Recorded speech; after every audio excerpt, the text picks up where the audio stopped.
Alors, je tiens à préciser que j'ai eu à plusieurs reprises, lors de divers entretiens avec les chrétiens et entretiens rendez-vous avec les chrétiens au mois de décembre, plusieurs personnes qui sont venues vers moi en me disant qu'elles sentaient que l'ennemi faisait tout pour leur faire du mal et les amener à leur destruction, à mourir. Et bien entendu, nous savons que Jésus nous a avertis en Jean 17, 10 à 11 que celui qui vient pour nous détruire, c'est l'ennemi.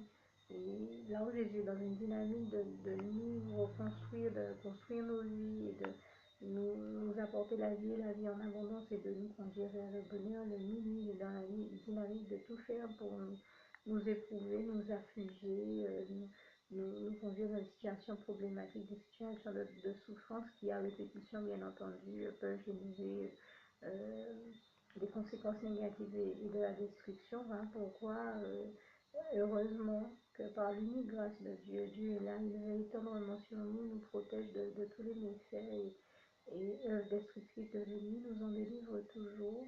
Et je tenais vraiment à rendre grâce et gloire à Dieu sur cette question-là également, puisque j'ai eu à proclamer donc dans la vie de plusieurs de ces personnes qui sont venues me voir en rendez-vous ou en entretien et qui étaient toutes euh, à me faire le même témoignage qu'elles sentent qu'elles vont mourir, c'est-à-dire que l'ennemi les a tellement persécutées qu'elles sentaient que les afflictions étaient tellement dures qu'elles sentaient qu'elles n'avaient plus la force de combattre et qu'elles étaient persuadées qu'elles seraient mortes tellement les épreuves étaient rudes, étaient difficiles, mais grâce et gloire soit rendue à Dieu qui, comme j'aime à citer ce passage du psaume 34, versets 16 à 20, nous délivre toujours, nous chrétiens, de tout ce dont nous avons besoin de l'être, hein, puisqu'il est écrit au verset 16, 17, 18, par là, quand un juste crie à l'Éternel, l'Éternel entend et il le délivre de toutes ses détresses, et je rends grâce et gloire à Dieu qui, une fois de plus, a opéré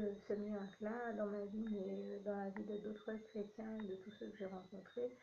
Moi, je n'étais plus au stade où même s'il a tout essayé pour me persécuter, me faire avoir ce type de pensée, il y a longtemps que ça ne fonctionne plus sur moi, puisque il y a très longtemps que je vois Dieu chaque fois me sauver la vie. Alors, je ne vais pas dire qu'il n'a pas cherché à m'éprouver et qu'il n'a pas cherché à me détruire et à me tuer l'ennemi. Hein. Oui, comme chaque année, comme je le dis, comme même le Seigneur m'a formé par le biais de pasteur qui lui-même me disait déjà qu'au mois de décembre, on observe un regain d'activité des ténèbres qui provoque des problèmes dans la vie des chrétiens, particulier à cette phase-là. C'est une des phases de l'année où on remarque une recrudescence des taux de criminalité, de disparition et autres. Et même lors d'une formation chrétienne, un de nos formateurs est venu confirmer les informations que m'avait déjà données ce pasteur. Et depuis, je peux dire que moi-même, j'ai déjà constaté que c'est toujours le cas et que je rencontre beaucoup de personnes, hommes comme femmes, qui me confirment, qui ne comprennent pas pourquoi ils vivent des choses étranges au mois de décembre,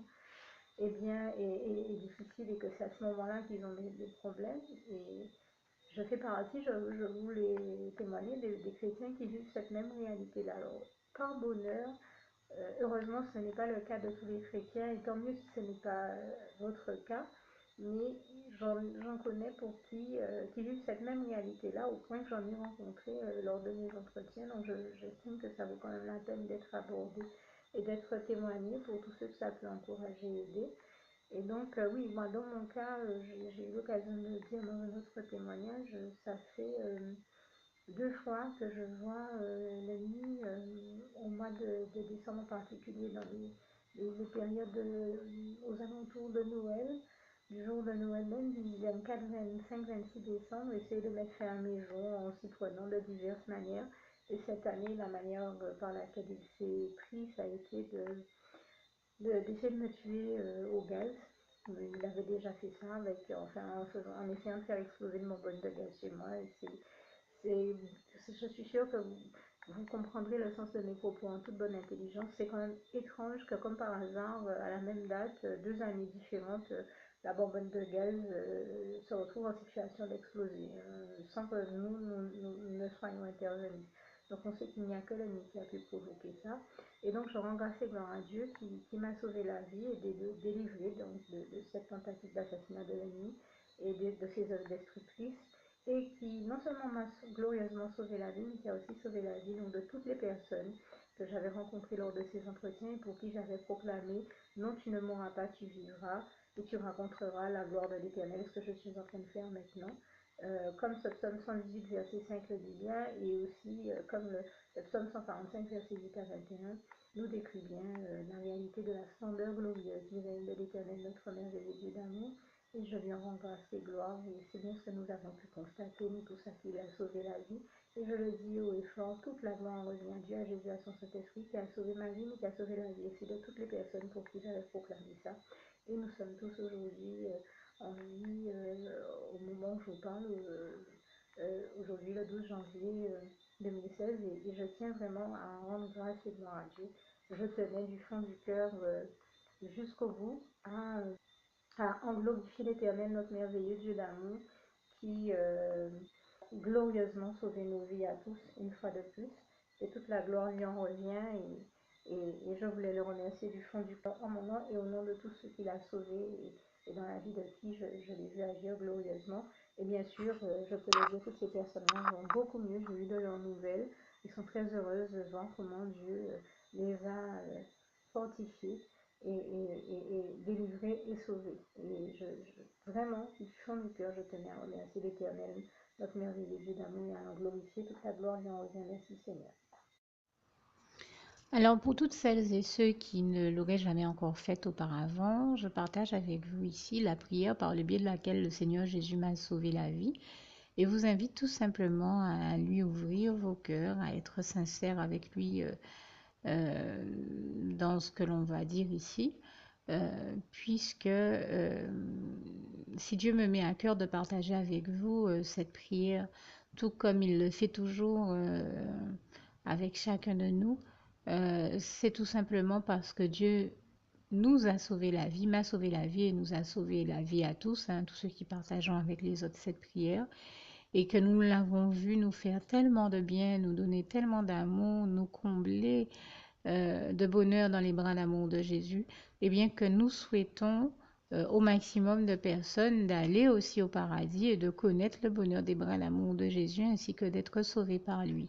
Mais bien entendu, pour être sauvé, encore faut-il prendre le temps de demander à l'être et d'accepter donc le Seigneur Jésus-Christ comme son sauveur personnel, ce qui est ici l'objet de cette prière. Alors, n'oubliez pas à cet effet qu'il est notamment écrit en Acte 4, verset 12, que Dieu, dans sa grande sagesse, dans sa sagesse infinie, a choisi le Seigneur Jésus-Christ, qu'il l'a mandaté, qu'il a délégué pour être le seul sauveur de toute l'humanité et qu'il n'y a aucun autre nom que celui du Seigneur Jésus-Christ qui nous ait été donné, qui ait été donné à toute l'humanité pour être sauvé. Voilà pourquoi nous avons la certitude qu'en acceptant le Seigneur Jésus comme notre sauveur personnel, nous faisons définitivement le bon choix, d'autant qu'il est également écrit en Jean 14, verset 6, « Jésus-Christ est le chemin, la vérité et la vie. Nul ne va au Père Dieu sans passer par le Fils Jésus-Christ. » Voilà pourquoi nous devons donc adresser au Seigneur Jésus la prière qui suit. Donc Seigneur Jésus-Christ, n'hésitez pas donc à dire cette prière à haute voix en vous mettant bien entendu dans un lieu où vous savez que vous pouvez prier en toute sérénité. Donc Seigneur Jésus-Christ, je t'accepte aujourd'hui comme mon sauveur personnel, moi un tel, vous dites votre nom et votre prénom.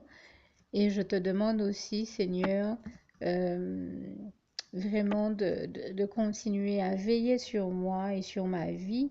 Je remets d'ailleurs toute ma vie entre tes mains, éternel mon Dieu, Jésus d'amour, Saint-Esprit, puisque tu en es le Créateur. Je remets cette vie entre tes mains, je te la donne puisqu'elle t'appartient, puisque tu l'as créée. Et je te demande de me conduire à toutes les victoires et réussites que tu as prévues pour ma vie. Tout comme je te demande aussi pardon, éternel mon Dieu, Jésus d'amour, Saint-Esprit, pour tous les péchés que j'ai commis tout au long de ma vie, dès le début jusqu'à la date d'aujourd'hui incluse. Pardon aussi, Seigneur Jésus, pour toutes les fois où j'ai fait mal à ton cœur. Et surtout, merci, Seigneur Jésus, quand le bon moment sera venu pour ça, de revenir me chercher pour m'amener avec toi dans tes bras d'amour au paradis où je veux demeurer et continuer à te servir et à t'appartenir pour l'éternité en éternité. Et c'est au nom puissant du Seigneur Jésus-Christ que j'ai fait cette prière. Soyez bénis, vous tous qui avez fait cette prière. Que Dieu vous garde et vous bénisse tous. Et surtout, n'oubliez pas de partager cette prière avec le maximum de personnes autour de vous, tous vos contacts, famille, amis et bien-aimés, et que Dieu vous en bénisse. À bientôt.